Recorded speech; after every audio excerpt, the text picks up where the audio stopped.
conseguiram chegar nessa observação que o vídeo trouxe, todos os grupos. A descrição do relatório é que foi um pouco diferente. Então, quando a gente faz um relatório, ao meu ver, a gente faz um relatório pensando na criança, né, daquilo que a gente observou, com as condutas para quem tem que ir, né? Então, assim, observei todas essas questões da função visual, né? Quem é essa criança e as orientações que precisam ser feitas em cima dessa observação, tá? Então foi mais ou menos nessa situação aí que o objetivo do relatório era para partir. Mas eu posso ver para vocês, não tem problema nenhum. Eu acho que esse olhar, o olhar saiu de todo mundo, né? Mas na hora de escrever o relatório é que teve uma explicação ali sobre avaliação funcional, ou algumas pessoas descreveram um pouco menos, outras um pouco mais, mas saiu, né? Essa observação e esse olhar, ele acabou saindo. Silvia, eu penso que se fosse para hoje fazer esse trabalho, sairia diferente. Porque a gente conseguiu perceber a essência, pelo menos eu. Mas Entendi, valeu. entendi. Depois da nossa conversa de terça e hoje, já ficou mais claro para um próximo trabalho, né? Com certeza. Eu fico pensando se faltou alguma coisa, de todos verem que a criança demonstra e que alguém não percebeu. Eu fico também pensando nisso. Não. É claro que pelo vídeo só a gente não consegue ter esse todo, né? Isso até de uma criança que a gente conhece. Nada como presencial, mas não ficou faltando assim, não, Suzana. Foi muito bom a colocação de todos, tá? Tá ok. Eu só queria compartilhar coisa de 5 minutos com vocês sobre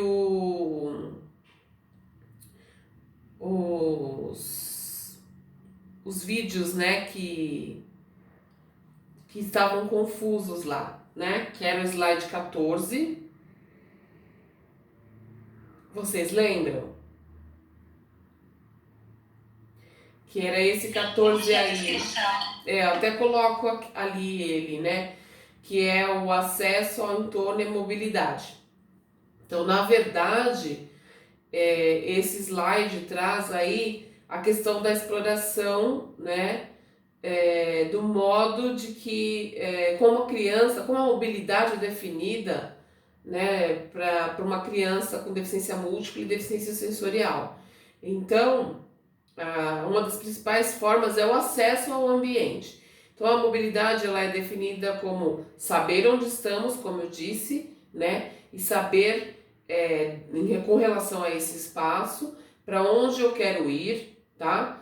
E a capacidade de planejar para chegar nesse lugar desejado. Então, isso começa desde cedo, como eu disse para vocês também, às vezes no colo da mãe, quando a gente começa a explorar e conhecer todo esse ambiente que está em volta. Então, envolve muito da consciência sensorial, essa imagem corporal, os conceitos espaciais, né? E todos os conceitos que acabam definindo quem você é e onde você está com relação a todos os objetos e pessoas desse ambiente, tá certo? Então, uma criança que não tem a deficiência visual, ela vê algo muito rápido no ambiente. Logo, ela vai se motivando para buscar. E ela também tem a consciência sensorial e imagem corporal para mover e ir até onde ela quer. Já o estudante com deficiência múltipla e deficiência sensorial, esse caminho ele é mais ele tem mais barreiras, né? Ele precisa de mais consciência sensorial sobre o lugar que ele está, tá? Então esse slide ele traz mais essa informação. Então, se esse estudante não consegue ver bem, não consegue ouvir bem, ele não sabe o que tem nesse meio ambiente para se sentir motivado a mover e a encontrar todas essas situações. Então, é preciso desenvolver essa compreensão dessa consciência corporal, de si mesmo, e criar estratégias para que ele possa ir de acordo com a necessidade de cada um e com consciência, tá? Então a gente propõe várias estratégias para que isso aconteça, tá certo? Dúvidas nesse? Não. Esse é sobre a aprendizagem incidental, né? Que é um excelente uma excelente imagem que mostra aí sobre uma aprendizagem incidental. Então esse menininho provavelmente ele escutou e viu a água e teve essa ideia criativa de experimentar a água ali naquele momento. Então eu duvido que algum adulto tenha mostrado como fazer isso. Ele simplesmente chegou e abaixou ali, né? Então, qual mãe que já não escutou seu filho dizer algo, ouviu ele fazer algo que disse assim, de onde você tirou isso, né? De onde essa criança tirou essa ideia? Então, na verdade, são as aprendizagens que vão acontecendo. Então, a maior parte do que a gente aprende através dos nossos sentidos de distância, ela acontece incidentalmente, de forma mais natural. Então, como as pessoas... Desculpa, entrou uma mensagem e eu não vi. Como as pessoas com visão e audição pode nos ajudar a experimentar esse mundo rapidamente, ouvir conversas dos outros e das observações, né, do comportamento de outras pessoas, são acessíveis ou não para esse estudante. Então, são aquelas aprendizagens que vão acontecer naturalmente ali, tá? E aí a criança já percebe. E esse último, esse aqui estava correto, né? Interações sociais incidentais, que estava falando dessa menininha que chegou e foi, esse está correto. E esse exposição à linguagem, que ele traz muita questão da alfabetização como sendo essencial para essa aprendizagem desde que a gente nasce, né? Então, para desenvolver essa linguagem, uma criança que ouve e escuta milhares de palavras antes de dizer a sua primeira palavra, a fala é apenas uma parte da comunicação.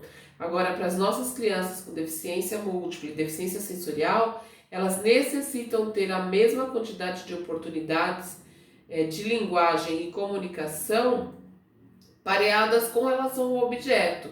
Então, nós sempre devemos nos esforçar para expor as crianças ao maior nível de comunicação.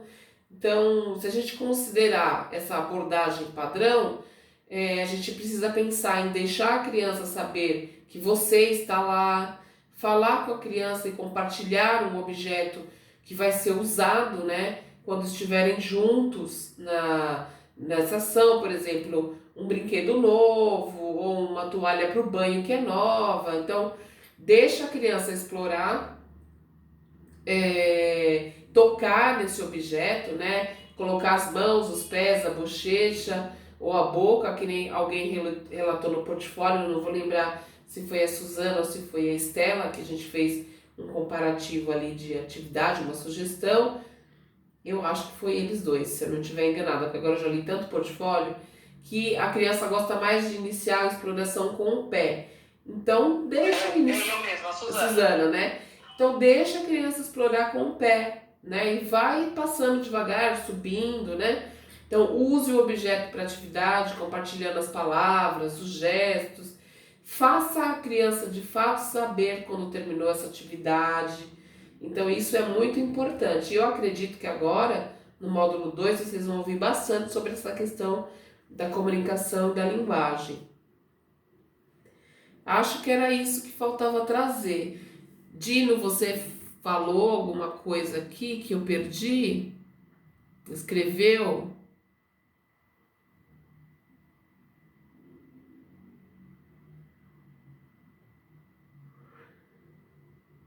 Ah, tá. Vocês queriam que eu falasse detalhadamente de todos os grupos, né? É que eu falei de todos os grupos no individual. As sugestões foram mais no individual, né? Do que faltava, do que não faltava. Na verdade, vocês complementaram. Também não posso exigir de vocês que que vocês façam um relatório top de linha, porque o curso não é um curso de avaliação funcional, né?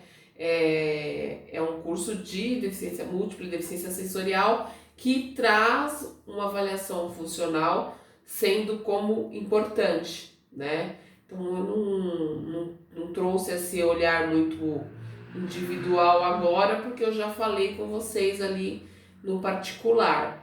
E aí eu espero que vocês tenham entendido como que a gente pode propor essa questão do relatório, trazer essa questão do relatório. Por exemplo, o grupo 4. Vocês acreditam que vocês, do que vocês apresentaram no individual, né, lá no grupo comigo, o quanto vocês evoluíram ali, nisso que vocês trouxeram agora, nessa proposta? Muito mesmo, né? Foi excelente. Então, as meninas do grupo 1, quando elas trouxeram conteúdo, mas assim, explicando sobre avaliação funcional, não falando mais da criança. Hoje elas trouxeram as duas possibilidades, elas falaram tanto da explicando, né, da avaliação funcional, como detalhando essa importância do olhar para a criança, né?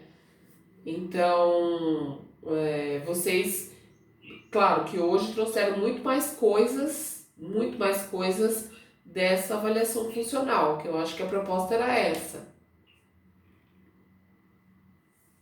Tá bom, gente? Pode perguntar, Gil. Bendito é o fruto.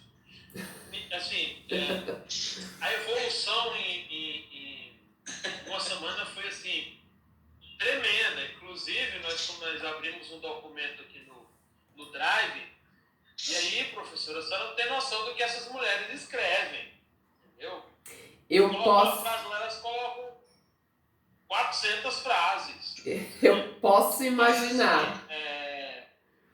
Então, assim, foi muito mesmo a contribuição das minhas camaradas aqui do meu grupo e das demais companheiras dos outros grupos, que aí eu achei interessante, né, me permitam a fala, sobre nós trabalharmos o mesmo grupo, porque o mesmo vídeo, porque aí foi o que eu falei para as meninas quando a gente foi montar o grupo, eu falei, a gente vai juntar ideias, e quando você junta várias informações e traz para o campo assim, da essência. Então, se juntasse hoje, exemplo, os grupos eram de 4 membros, deu um trabalho. Agora você pega, aí Anderson, seja bem-vindo, meu irmão, boa noite. Salvou. Oi, Anderson, salvou a noite, Anderson. Corintiano tava. Então, é nóis, velho. Então, professor, eu quero dizer, agora se você pega e junta todas essas 17 pessoas, 18 pessoas, em um só trabalho, o tanto que isso vai agregar, né? Tudo bem, tem uma frase que você tira aqui, mas você acrescenta uma outra ali. A outra parte, me permita, complementando o que a professora Sônia Terezinha falou, nós trabalhamos numa escola aqui do Tocantins, que foi escolhida